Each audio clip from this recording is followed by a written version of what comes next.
Quando qualche settimana fa al lavoro mi hanno detto che sarei dovuto andare negli Stati Uniti, non ho pensato né alla Statua della Libertà né al Golden Gate Bridge. Il mio obiettivo sarebbe stato soltanto uno: scoprire e provare la pizza americana.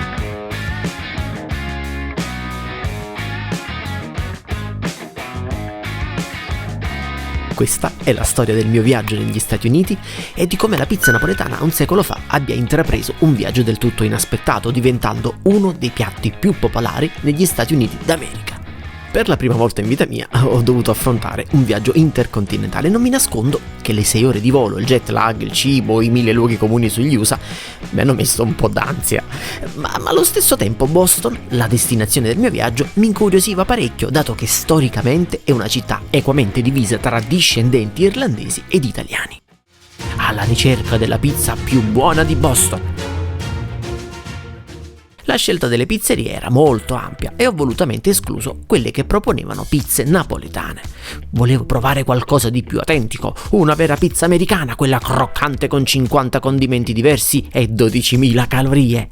In questa lista ho trovato qualche suggerimento interessante, ma soprattutto ho appreso che anche a Boston, come in ogni città americana, esiste una Little Italy, piena di ristoranti italiani probabilmente fermi agli anni 50. Sono a Boston, sono qua da giorno, il jet lag mi ha praticamente distrutto. Adesso sono le 7:10, ma per me è come se fossero l'1 di notte. Però voglio fare una cosa: sono venuto fino a qui per fare tutt'altro, ma voglio togliermi lo sfizio di andare in città e di visitare Little Italy. Mi hanno detto che in Little Italy ci sono centinaia di pizzerie italiane, napoletane, insomma pizzerie. Io però sono indeciso se provare una pizza proprio americana, proprio di Boston, oppure se provare una pizza italiana e fare una recensione, non lo so. Ma vediamo che cosa succede. Direi di andare a Little Italy. Prenotato un Uber, mi sono diretto verso Little Italy, situata nel North End. Durante il viaggio di circa una quarantina di minuti ho avuto modo di conoscere Gustavo, un autista immigrato dal Guatemala, trasferitosi a Boston da tanti anni, e in un misto di italiano, spagnolo e inglese abbiamo parlato della sua vita negli USA, delle opportunità di lavoro e soprattutto di come la moglie gli dica che non sta mai zitto, ed in effetti aveva proprio ragione.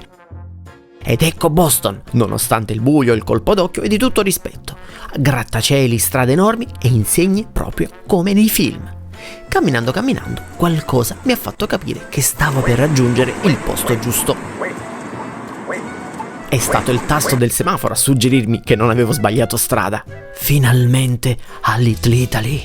Il cuore del North End, Little Italy, aveva qualcosa di familiare, assomigliava infatti ad una città europea. Mamma mia, quante salite ci stanno a sto Boston. Sono allenato però, ma il punto è: troverò una pizzeria autentica a Boston, non napoletana, ma che rispecchi la pizza di Boston. Comunque ho deciso, vado in una pizzeria proprio tipica. Pare ce ne sia una, si chiama Regina Pizzeria. Ed è a questo punto che, cercando di orientarmi su Google Maps, mi è cascato l'occhio su una pizzeria non lontana da dove mi trovavo in quel momento. Non vi nascondo che più mi avvicinavo alla pizzeria e più mi sembrava di stare in Italia. Interessante, questo è un panettiere italiano. Ho addirittura incrociato 2 panetterie italiane che profumavano di pane e focacce appena sfornate. E come in un miraggio nel deserto, ho avvistato l'insegna della pizzeria Regina, la pizzeria per eccellenza a Boston. Sono arrivato, vediamo se c'è posto. Fondata nel 1926 da una famiglia originaria di Napoli e che nel corso degli anni, grazie al successo ottenuto, hanno aperto ben 17 sedi in città. Ma io ero fuori la sede storica, la pizzeria più antica di Boston, l'equivalente di Brandi o Michele a Forcella, e non vi nascondo l'emozione che stavo provando in quel momento. Una volta dentro sono rimasto stupito dalla semplicità del locale, a tratti spartano. Mi ha ricordato quelle piccole pizzerie a Napoli nascoste nei vicoletti, tavolacci di legno, fotografie che raccontavano un passato glorioso, camerieri con le facce che sembravano uscite da un film degli anni '80 e soprattutto la gente, tanta che come sempre è un buon segno. Sono riuscito a sedermi al bancone con un'ottima visuale sulla cucina e il forno. E proprio a proposito di quest'ultimo, ero al cospetto del forno più antico che abbia mai visto, costruito nel 1883. Ero decisamente curioso di vederlo all'opera. Il menù proponeva circa 25 pizze e la prima scelta da fare era sul diametro, 10 o 16 pollici, cioè 25 o 40 centimetri. Ma vista la ricchezza dei condimenti ho pensato fosse meglio ordinare una da 10 pollici. Il menù ha anche fornito informazioni per me fondamentali. L'impasto sarebbe frutto di una ricetta di oltre 90 anni a base di lievito naturale. No, sarà mica lievito madre, ma è fatta fermentare fino ad ottenere la perfezione. Bah. Il pomodoro prometteva di essere leggero, ma anche un misto di dolce e piccante grazie alle giuste erbette e spezie. Ed infine gli ingredienti, i toppings, garantiti per la loro freschezza, presi da produttori locali di carni e di verdure senza additivi. Mi ha fatto sorridere vedere il pecorino romano, la feta o il pesto e le olive verdi tra gli ingredienti gourmet, ma evidentemente in USA sono considerate delle sciccherie. Di fronte a 25 pizze, onestamente non sapevo quale scegliere e per un attimo ho ripensato al menù degustazione di pepe in grani, salvo poi ritornare alla realtà. Ero in America e dovevo adattarmi alle tradizioni culinarie locali. Alla fine ho optato per uno dei classici di sempre alla pizzeria regina, The Giambotta, salame piccante che in inglese si dice pepperoni, salsiccia fresca, salame non piccante, funghi, peperoni, cipolle, basilico fresco e mozzarella made in USA. Ma prima di continuare ragazzi mettetemi un bel like se vi sta piacendo il video, altrimenti dislike. Lasciatemi un bel commento e fatemi sapere cosa ne pensate. Iscrivetevi al canale e cliccate sulla campana per ricevere una notifica tutte le volte che caricherò un video. Ricordate che su Udemy c'è il mio corso di pizza fatta in casa, The Art of Pizza Making, che è un corso in inglese. Seguitemi sul mio nuovissimo canale Telegram, Gigio Pizza, mi trovate così. Oppure cliccate sul link qui sotto, t.me/Gigio Pizza. E infine sono su Instagram come Gigio Pizza e su Facebook come Impasto in Fuga. Dopo circa 10 minuti di attesa è arrivata lei, la Giambotta. La mia prima impressione è stata di sorpresa, non mi aspettavo una quantità così grande di ingredienti su una pizza così piccola. Me ne aspettavo tanti, sì, ma non così. Seconda nota. Cosa ci faceva un finocchio? Nella descrizione del menù il finocchio non veniva menzionato. Magari si sono sbagliati o magari il pizzaiolo ha lavorato a sentimento, come diciamo a Napoli. Un'altra cosa che ho subito notato è stata la dimensione del cornicione, che ricordava tantissimo le pizze congelate di tipo industriale. La pizza è stata cotta almeno 10 minuti e questo ha dato consistenza all'impasto che risultava croccante sul bordo e abbastanza solida al centro, tanto da poter reggere il peso degli ingredienti senza piegarsi. Una pizza napoletana non potrebbe avere tutti quegli ingredienti, sarebbe perfino difficile girarla in cottura. Gli ingredienti del menù sembravano esserci tutti, a parte il basilico erano stati tutti cotti. Avete visto quel vasettino con quel liquido giallo scuro? Mi è stato servito insieme alla pizza, è un dip, cioè un condimento extra nel quale inzuppare o pucciare la pizza come dicono a Milano. Nel vasetto c'era un olio leggermente piccante e aromatizzato all'aglio, il cosiddetto aioli. Tra cipolla e aglio ero pronto a dire addio ad ogni mia velleità sociale. Avevo deciso di sacrificarmi per il bene della pizza. Ed ecco la prova dell'assaggio. Notate la quintalata di mozzarella che ad ogni morso filava come si vede nei film. Allora era tutto vero. Volevate sapere il mio parere? Beh, ho cercato di giudicare senza avere in testa la pizza napoletana e la sensazione è stata positiva. Quel miscuglio di sapori, di salsicce, salami, verdure varie mi ricordava le cene organizzate con i miei coinquilini ai tempi dell'università. Si cucinava la pasta con quello che si riusciva a racimolare nel frigo o chiedendo ai vicini. Non ho mai capito se fosse buono perché era l'unica cosa che potevamo mangiare o se fosse davvero buono, ma fatto sta che la pizza era praticamente uguale. Ed ecco la prova aioli dip. Mi sono sentito in colpa di inzuppare in quella tinozza d'olio. La pizza era già grassa di suo, ma devo dire che il sapore era decisamente buono. Dimentichiamoci il cibo sano, l'equilibrio del cibo italiano, delle pizze a chilometro zero. Questa roba che stavo mangiando spaccava e stava mandando in visibilio le papille gustative. Devo dire che ad un certo punto mi sono anche vergognato. Anni a raccomandare di non esagerare coi condimenti, di aggiungere qualcosa di verde in presenza di ingredienti grassi e tutto ad un tratto fregato da una pizza americana. Alla seconda fetta ero già KO e questo ha fatto suonare il campanello d'allarme. Da un'analisi molto vicina sono evidenti due cose: la quantità di grassi animali e vegetali e l'impasto che sembrava non lievitato affatto.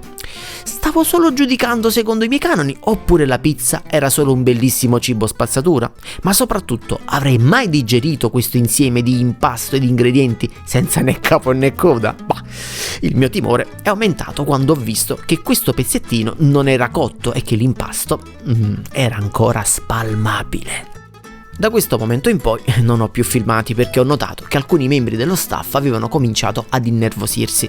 Non volevano che usassi la GoPro, mentre sono stati leggermente più tolleranti con il cellulare.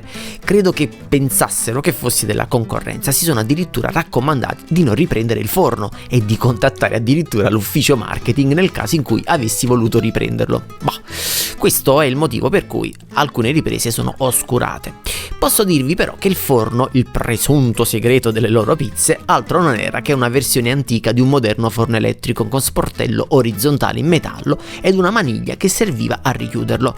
Credo ci fosse pure un antico termometro ed un faretto per illuminare l'interno del forno. A vederlo esternamente, a distanza di circa 3 metri, sinceramente non mi è sembrato avesse qualcosa di speciale, ma il mio è soltanto un giudizio superficiale in quanto non ho potuto vedere i mattoni. Ho anche cercato di sapere qualcosa in più sulla storia di questo posto, ma il responsabile mi ha detto di tornare dopo un paio di giorni.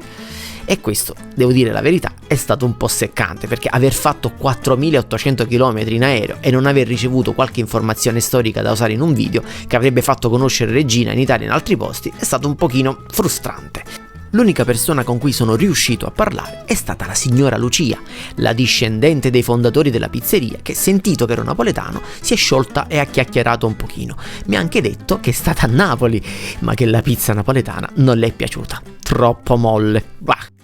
Mi sono fatto mettere il resto della pizza in una scatola da asporto a forma di pizza e me ne sono tornato sconsolato in albergo. Il giorno dopo ho completamente dimenticato questo spicchio e me ne sono andato in giro. Quando poi, aperta la porta della mia stanza, sono stato colpito dall'odore di cipolle e verdure varie. La pizza! L'avevo completamente rimossa! Ed è così che è nato un nuovo test: la pizza del giorno dopo. Sarebbe stata ancora commestibile? Il cornicione sarebbe stato ancora croccante? La pizza sembrava intatta, come mummificata, ed è a questo punto che ho cominciato a trovare i primi difetti.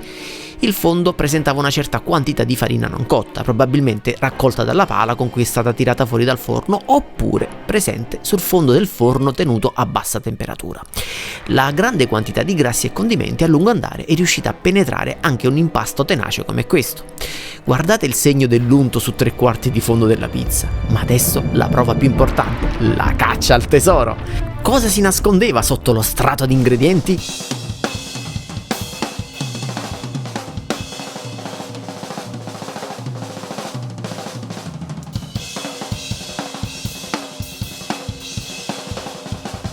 Ecco il tesoro dell'impasto ancora crudo! E in effetti, sotto tutta quella quantità di ingredienti, era davvero improbabile che l'impasto potesse cuocere in maniera corretta. Ed ora, alla scoperta del cornicione! Una volta aperto, ho trovato dei grumi bianchi che potrebbero essere o farina oppure il tipico effetto da impasto lievitato velocemente e non omogeneamente, tipico degli impasti da 2 ore di lievitazione con tantissimo lievito. Ed ecco il mio tesoro, quello vero: finocchio, salame, mozzarella, salame piccante, salsiccia fresca, peperoni.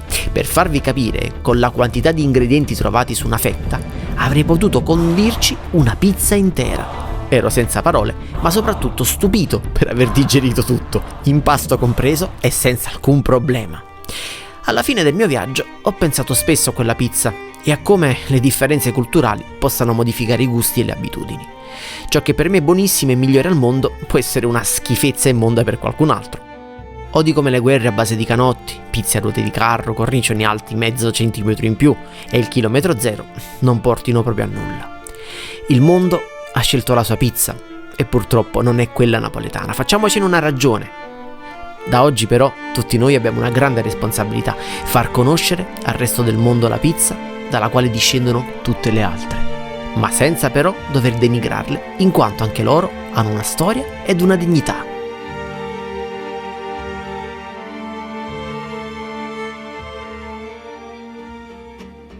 Allora ragazzi, lasciatemi un bel like se vi è piaciuto il video, altrimenti dislike, lasciatemi un bel commento e fatemi sapere cosa ne pensate di questo video, di questa pizza americana. Iscrivetevi al mio canale e cliccate sulla campana per ricevere una notifica tutte le volte che caricherò un video.